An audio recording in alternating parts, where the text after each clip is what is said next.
வணக்கம் நண்பர்களே, நான் உங்கள் முத்து. இந்த வீடியோவில் நம்ம Realme Narzo 70 Pro இந்த மொபைலோடைய ஃபேக்ட்ரி ரீசெட், அதாவது ஃபார்மட் எப்படி அடிக்கிறது அப்படின்னு பார்க்க போகிறோம். நீங்கள் ஃபஸ்ட் டைம் நம்ம சேனலுக்கு வரீங்க அப்படின்னா சப்ஸ்கிரைப் பண்ணிவிட்டு வீடியோவை கண்டினியூ பண்ணுங்கள். ஸோ இந்த பர்டிகுலர் மொபைல் பார்த்தீங்கன்னா ஆல்ரெடி 18,000க்கு வித்துட்டு இருந்தது. இப்போ பார்த்தீங்கன்னா உங்களுக்கு 8128 ஜஸ்ட்டு 15,500க்கு அமேசான் எக்ஸ்க்ளூசிவாக சேல் பண்ணிட்டுருக்காங்க.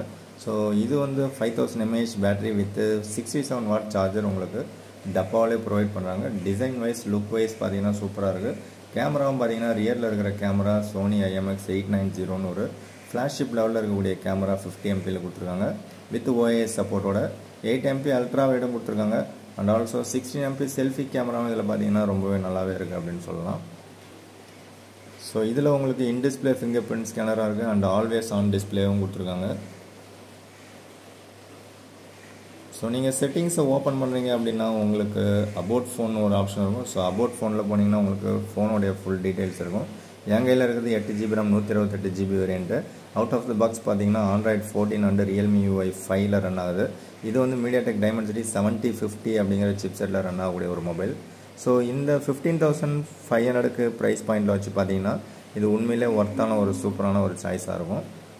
ஓகே, இப்போ ஃபேக்ட்ரி ரீசெட் எப்படி பண்ணலான்னு பார்க்கலாம். ஸோ அந்த செட்டிங்ஸ்லேயே பார்த்தீங்கன்னா நமக்கு அடிஷ்னல் செட்டிங்ஸ்னு ஒன்று இருக்கும்.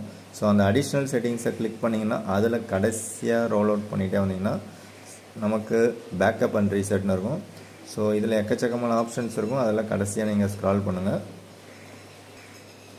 ஸோ அந்த பேக்கப் அண்ட் ரீசெட்டை கிளிக் பண்ணிங்க அப்படின்னா அதில் உங்களுக்கு ரீசெட் ஃபோன் அப்படிங்கிற ஆப்ஷன் கொடுத்துருப்பாங்க. ஸோ அந்த ரீசெட் ஃபோன் அப்படிங்கிறத கிளிக் பண்ணுறீங்க அப்படின்னா அதில் உங்களுக்கு எரேஸ் ஆல் டேட்டா அப்படிங்கிறத கொடுத்துருப்பாங்க. ஸோ அந்த எரேஸ் ஆல் டேட்டா அப்படிங்கிறத நீங்கள் கிளிக் பண்ணிங்கன்னா நீங்கள் யூசர் பாஸ்வேர்ட் அப்படி இல்லாட்டி பேட்டர்ன் இந்த மாதிரி ஏதாவது கொடுத்துருந்தீங்க அப்படின்னா ஸோ அதை நீங்கள்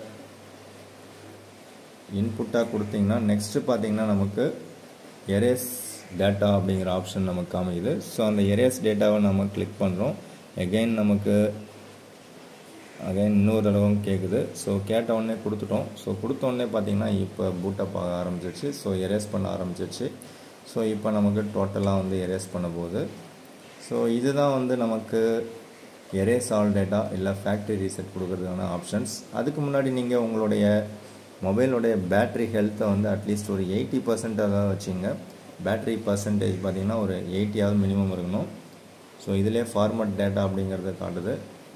ஸோ நீங்கள் பிலோ 50 அப்படி பர்சன்டேஜில் வச்சுட்டு நீங்கள் வந்து இந்த மாதிரி ரீசெட் பண்ணுறத தவிர்க்கிறது நல்லது. ஸோ இது சம்டைம்ஸ் பார்த்திங்கன்னா ஷார்ட்டாக முடிஞ்சிடும், சம்டைம்ஸ் பார்த்திங்கன்னா டைம் எடுக்கும். So depends upon your data. உங்களுடைய மொபைலில் ஜிபி ஃபுல்லாகவே டேட்டாஸ் ஃபுல்லாக இருந்துச்சுன்னா எரேஸ் பண்ணுறதுக்கு கொஞ்சம் டைம் எடுக்கும். கம்மியாக இருந்ததுன்னா கொஞ்சம் ஷார்ட் டைம்லேயே முடிஞ்சிடும். ஸோ ஒரு வழியாக சூப்பர் ஃபாஸ்ட்டாகவே டேட்டா எரேஸ் பண்ணுது அப்படின்னு தான் நான் நினைக்கிறேன். ஓகே, இந்த மொபைலில் இருக்கக்கூடிய ப்ராசஸர் போட்டு உங்களுக்கு ஃப்ளிப்கார்ட்டில் இதே மாதிரி ஒரு மொபைல் சேல் பண்ணுறாங்க. பட் இதே மாதிரியான ஒரு பேட்டர்னில் தான் அந்த மொபைலும் இருக்கும். ஸோ இப்போ வர ஃப்ளாஷிப் லெவலில் இருக்கக்கூடிய மொபைல்ஸ்லேயும் பார்த்தீங்கன்னா உங்களுக்கு இந்த மாதிரி ஒரு மாடலில் தான் சர்க்குலர் ரிங் ஷேப்பில் தான் பார்த்தீங்கன்னா கேமரா செட்டப்ஸ் கொடுத்துருக்காங்க.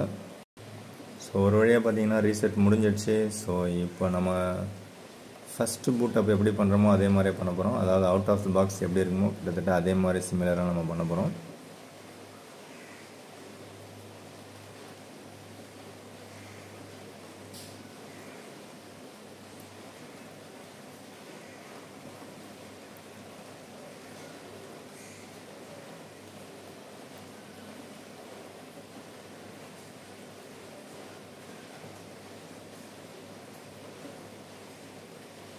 ஸோ நீங்கள் ஆன்லைனில் டைரெக்டாக கனெக்ட் பண்ணிக்கலாம், அப்படி இல்லாட்டி ஆஃப்லைனில் நீங்கள் கனெக்ட் பண்ணிக்கலாம்.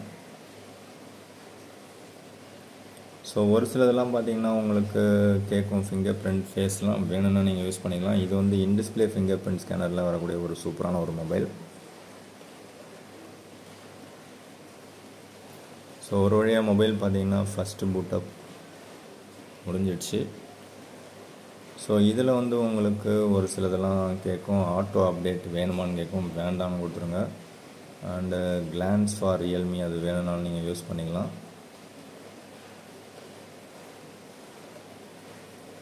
ஸோ எல்லாமே வந்து ஆன் பண்ணுறதுலே தான் குறிக்கோளாக இருக்குது. Global search lock screen magazine. So இதில் நிறைய ஆப்ஷன்ஸ் கொடுத்துருக்காங்க. ஒன்றா படித்து பாருங்கள். உங்களுக்கு எது தேவையோ அதை நீங்கள் எனேபிள் பண்ணிங்க. தேவையில்லைன்னா எல்லாத்தையுமே நீங்கள் க்ளோஸ் பண்ணிவிடுங்க. ஸோ ஒரு வழியாக பார்த்தீங்கன்னா ஃபஸ்ட்டு பூட்டை முடிஞ்சு இந்த மாதிரி தான் வந்து நிற்கிது. கெட் ஸ்டார்டட் கொடுத்தீங்கன்னா உங்களுக்கு ஸ்டார்ட் ஆகிடும். ஸோ இப்போ மொபைல் பார்த்தீங்கன்னா ஒரு ஃப்ரெஷ்ஷரான ஒரு கண்டிஷனில் வந்துடுச்சு.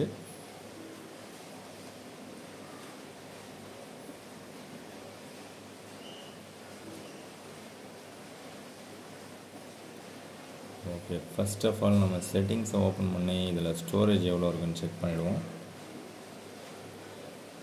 ஸ்டோரேஜ் பார்த்திங்கன்னா ஒரு 22.4 GB கிட்ட யூஸ் ஆகிருக்கு. ரிமைனிங் உங்களுக்கு கிடைக்கும். 128 GB வேரியண்ட்டில் ஒரு 23 GB வந்து யூஸ் ஆகிடுச்சு.